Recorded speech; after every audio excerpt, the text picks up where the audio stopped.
Ever so often, I look back in my life and ask myself, what did I learn from that?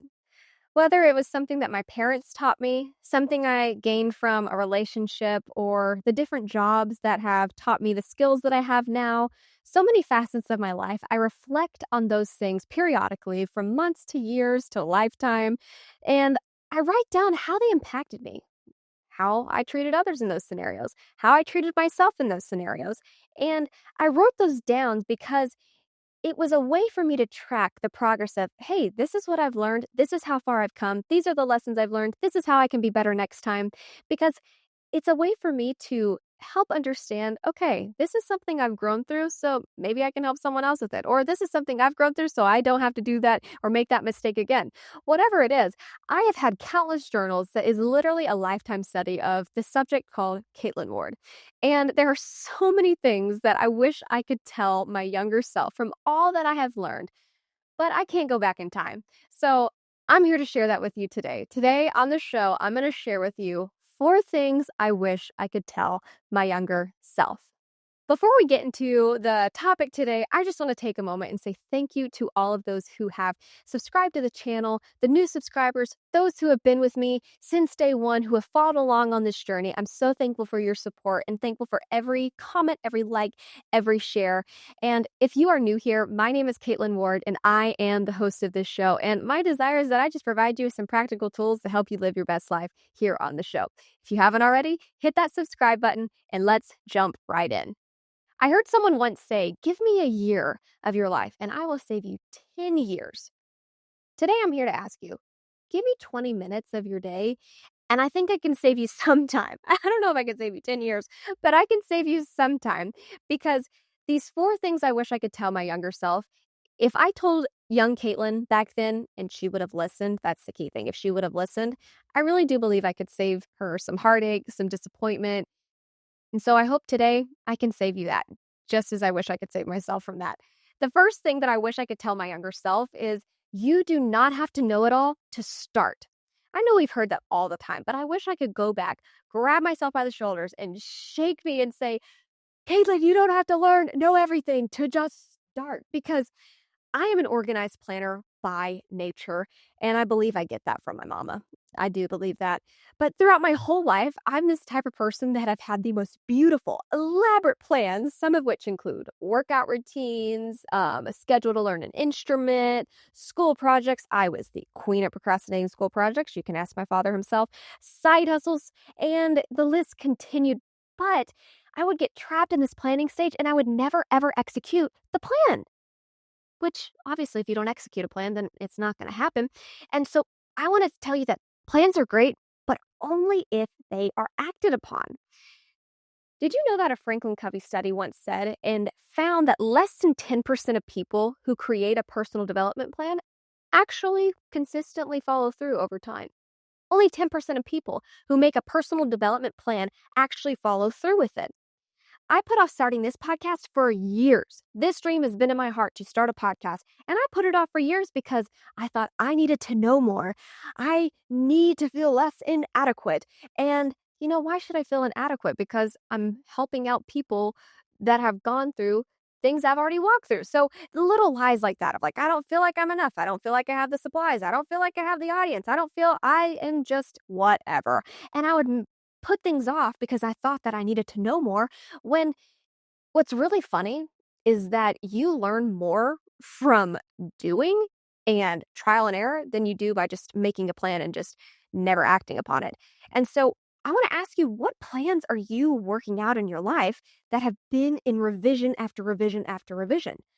Start it today, even if it isn't perfect.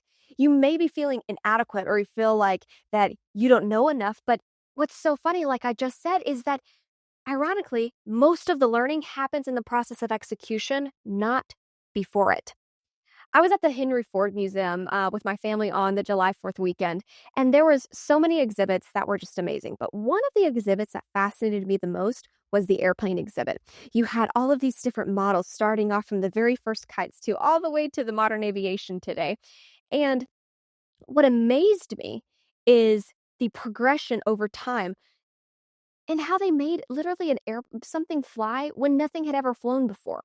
The Wright brothers, they experimented with at least 3 glider designs in 1900, 1901, 1902 before developing their first powered airplane, which was the 1903 Wright Flyer. They also made preliminary tests with a kite in 1899, and after the 1903 Flyer, they continued to redesign it and had Flyer 2 in 1904 and Flyer 3 in 1905. The Wright brothers, they paved the way, pioneered the way into aviation to where you can take your weekend getaway trip on a plane. You don't have to take a boat. You don't have to drive across the whole entire United States to get from New York to California. No, you can fly. But they started with a kite. They didn't start with everything they knew. They started with a kite and they learned through trial and error along the way of what worked, what didn't work, and now we have airplanes. But the Wright brothers, imagine if they felt like they needed to know everything before they started. We would still be traveling across the world on a boat, on whatever it is. But the Wright brothers, they didn't have to know everything to start. So you do not have to know everything at first. When you start, the path will appear and the arrows will make themselves known of what you need to fix. And you don't need to keep all of that genius that you have inside of you, the dreams, the goals, stuck in a million rough drafts. You don't need to keep that stuck there because you are going to learn so much more along the way. So I encourage you, start today on whatever you have been putting off, you've kept in your drafts, you've kept in revision, because you're not going to have to know everything to start. That's number one. Number two, one thing I wish I could tell my younger self, I wish I could scream this in the most nicest way possible. Your emotions don't have to be dictated by those around you. That's something I wish I could tell myself because it's not your responsibility. It's not my responsibility to carry other people's emotional distress. If you're like me, I used to deal with that a lot. And you know that phrase, if mom's not happy, then no one's happy. Well, with that perspective in mind, that's how I operated in everything. I was like, if my friends aren't happy, then I'm not happy. If my siblings are angry and mad, then I'm angry and mad. If my parents are upset and disappointed and everything, then I'm upset and disappointed, and so on. And that is exhausting. It didn't matter if I had a good day. It didn't matter if things were going great for me. I would constantly be a thermometer and be set at the temperature of everyone else around me. I would constantly walk around with this mindset, and it was really, really heavy on me. And I would let people's emotions dictate my emotions. And that is obviously not a healthy way to live. And once I got older, I started to realize that it's okay for me to have a good day and enjoy it, even if those around me aren't enjoying their day. I can still be there for them. I can still have empathy towards those around me, but I don't have to morph the way that my emotions are in order to fit into someone else's mold of how they are at the moment. And that was really hard for me to learn. So, if that's something you relate with, if you are a highly empathetic person where you feel what other people are feeling and you want to relate, you want to be there for someone, let me help you overcome being toxic in empathy. So how do you do that? Being toxic in empathy is that you are constantly making sure that you are matching every single environment around you and always being setting yourself as a thermostat instead of a thermometer of, you know what, the Bible tells us to be the salt and light of the world. So how can we be the salt and the light of the world if we're constantly setting ourselves and setting our tone and our emotions to those around us? We can't do that. So whenever you become aware that you have been letting everyone else's emotions dictate how your emotions are, here are some things that help me overcome that. Number one, name the feeling that you are feeling. When you're sensitive to other people's emotions and their energy, sometimes it can be difficult to determine whether or not that feeling is from you or that feeling is from someone else. Naming the feeling can help you experience that. Because if you were having an amazing day and then someone came up to you and they were so angry, they're really mad at a situation, and then throughout your day you started feeling angry and mad at everything, and you're like, where did this come from? Why am I angry and mad? Identify. Where did this emotion come from? What is this emotion? Oh, it's anger. Oh, my friend was angry earlier. That's why I'm angry. So that's not my emotion to carry. So I give that back. That's not my emotion to carry. And you got to be able to differentiate between what is something you're feeling versus what someone else is feeling. And you start by doing that by being self-aware. So number one, name the feeling. Number two, become self-aware. And you got to learn what are kind of like what sets you off emotionally. Like, what are things that bring you joy? What are things that make you sad? What are some things that make you angry? Because when you learn to cultivate what things set you off or what things make you happy, then you're able to determine whether a feeling that you have is something that is your own or something that is someone else's that you've taken on. And another thing is be curious. When it's really easy to pick up other people's emotions around you, you can be curious about how it impacts you and you can still operate in that empathy by not taking it on yourself. What do I mean by that? Well, if you have a friend who's sad or maybe a friend who's disappointed at something, well, you don't have to take on that emotion to be there and be empathetic with them and show them empathy. You can instead take on that curiosity mindset of like asking them, "Hey, like, do you want to talk about this? Why is this disappointing you? What made like what made you sad about that? How can I be there for you?" Being curious allows you to still be there, still have that empathetic heart while not taking on their emotion. And then lastly, if it's not yours, release it. One thing that I did for so long is that I would allow people to their emotions to dictate my emotions because I wouldn't give that emotion back when I recognized that it wasn't my own. And so I love the analogy my mom gave me when I was younger. She was like, if you're worried about something, imagine a baseball and you throw it to God. I've said this before on the show, and then throw it as far as you can and you're casting your care on God. And the same is with the emotions. If you've noticed, like, why am I feeling angry? Oh, my friend was angry earlier. That's not an emotion I want to keep on, and I don't want it to dictate my day. So, you know what, God, this is pray for the people. Pray for them. Pray for their sadness. Pray for the joy of the Lord to come on them and take that sadness emotion and give it to God and say, God, this is not an emotion that I want to keep. When this happens, you begin to visualize releasing that emotion where you're no longer having it. And I want to tell you that you're not meant to carry all the weight. You're not meant to carry all the emotional baggage and burdens of everyone around you. It's just something that you're not supposed to do because the Bible says, cast your cares on the Lord, for he cares for you. And those cares can be simply wanting to carry on the emotions of other people when that's not your responsibility. So if it's not yours, throw it to God.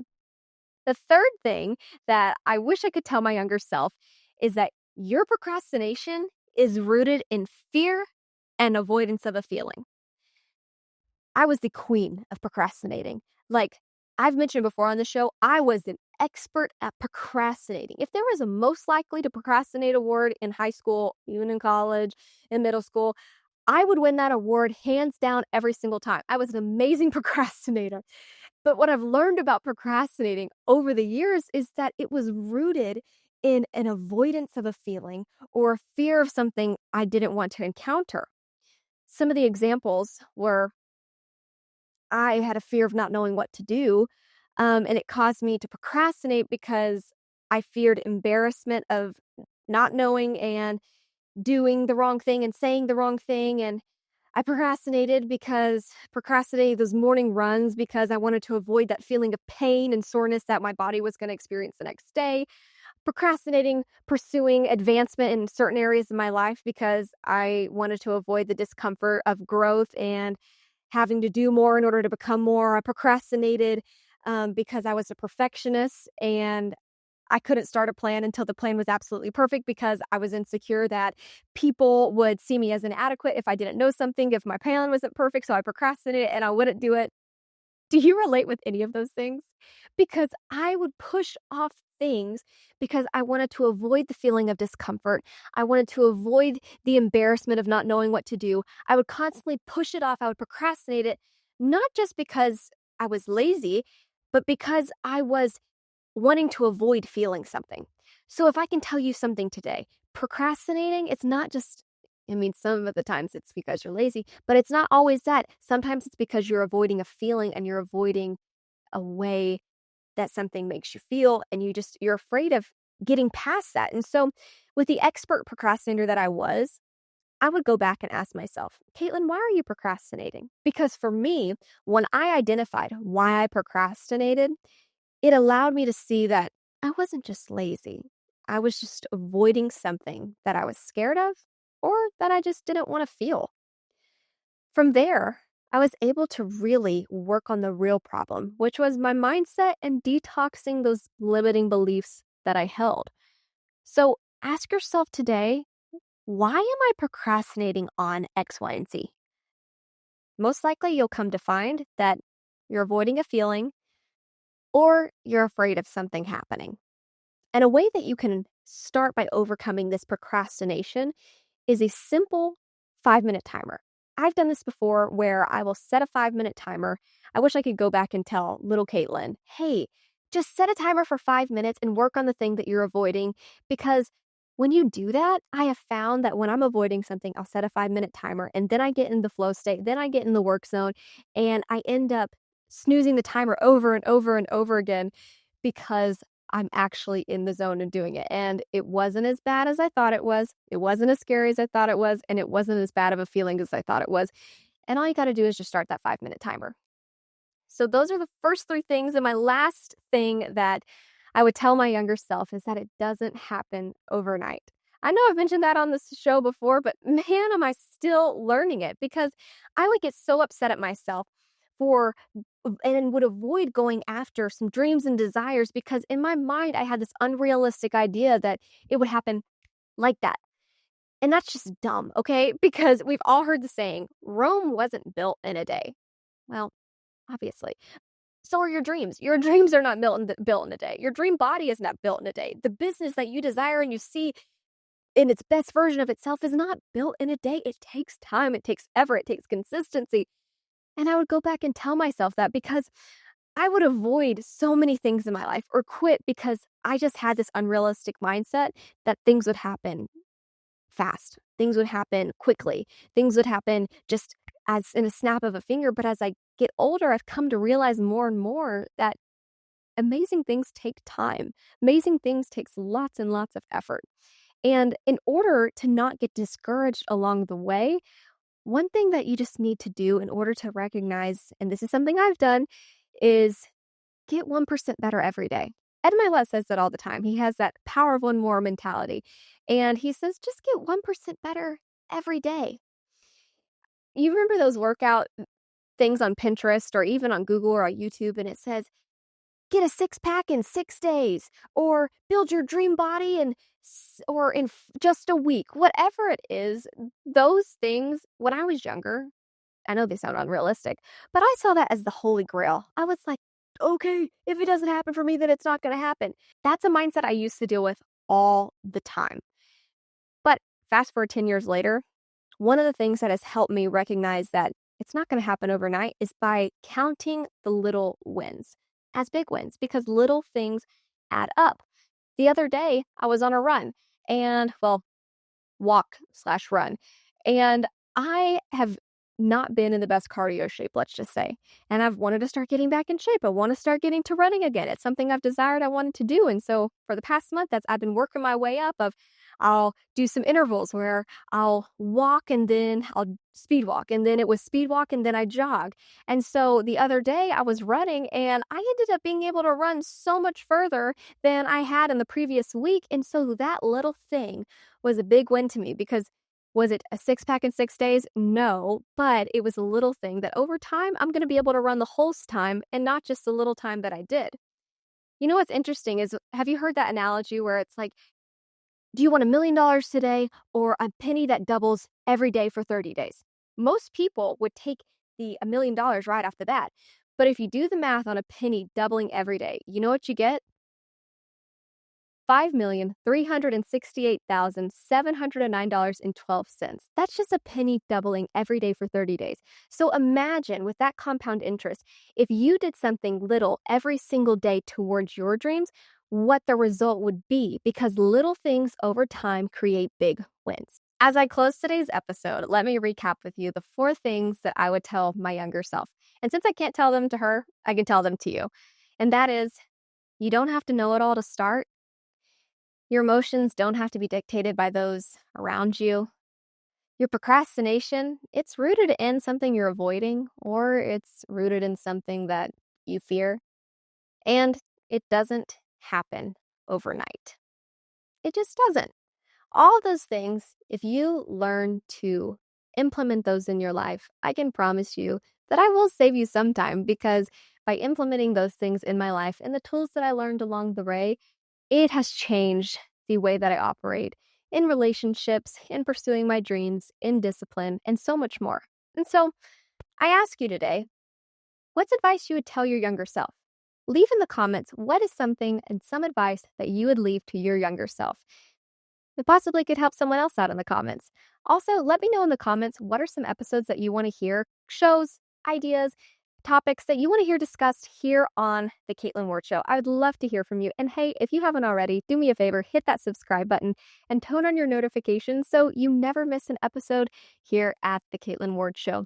Well, I just want to remind you that you are worth every single investment, every time that you make to listen to these videos. My desire is to be able to invest a mindset in you that gets you closer to the dreams and the life that God has planned for you. Thanks so much for joining me today, and I will see you again next week.